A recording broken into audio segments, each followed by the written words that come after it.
You just heard Todd Colvin talk about how you pay for all of the things that the White House would like to do here and what Congress would like to do. It's only been 3 days since the White House unveiled its infrastructure plan, but word is one major player on Wall Street is already saying, count us out. We're not excited about this. The administration had touted a $1.5 trillion plan for months, but on Monday, it put out a $200 billion plan, way less, that then relies heavily on state and local governments along with deep-pocketed private business to flesh the rest out. Word is private equity behemoth Blackstone and maybe even a few others in the industry are in doubt that the president's plan will be able to spur private deals given the lack of matching federal dollars. What does this mean for our crumbling roads and bridges? Congressman Tom Rice of South Carolina, inside the Beltway with us. He's on the House Ways and Means Committee. Congressman, I was looking at South Carolina. Your state has a highway project that's been waiting its turn since 1991. It's already got a name, I-73. Is it shovel-ready, meaning if the money were granted today, could you start right away? Yes, ma'am. You know, I worked on that permit from the time I got to Congress 5 years ago. It took me 4.5 years to get the permit, and they'd been working on it for a decade before then. I-73 is a shining example of how our permitting process is one more thing that makes our country less competitive. And I am so glad that the president is focusing on streamlining that broken permitting process. I agree. I know people who started projects and their companies went out of business after 20 years of waiting.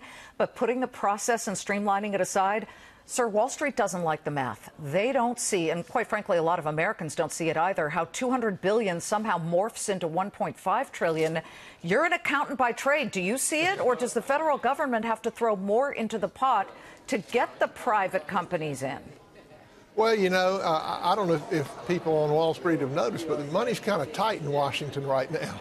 And so what the administration wants to do is maximize the leverage of the federal dollars.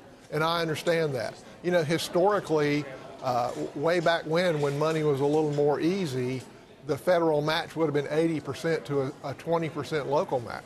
And now they're looking to reverse that, to take $200 million and leverage it up to $1 trillion or $1.5 trillion.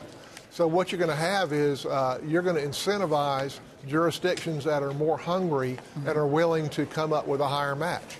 You know, when you throw in a 20% state match, maybe a 20% local match, and then do tolling, which is where your public-private partnerships come in, and then 20% federal, you can get there. Now, is it easy? No.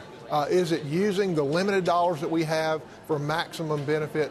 Absolutely it is. Well, maybe certainly, I think I-73 is a very justifiable project. I would hope that we could get more than a 20% federal match, but I'm going to work with what we get because we desperately need that road. I get it, but if you go back not too far back in history, President Eisenhower used his military prowess and financial knowledge to say that he wanted to put together this incredible highway system.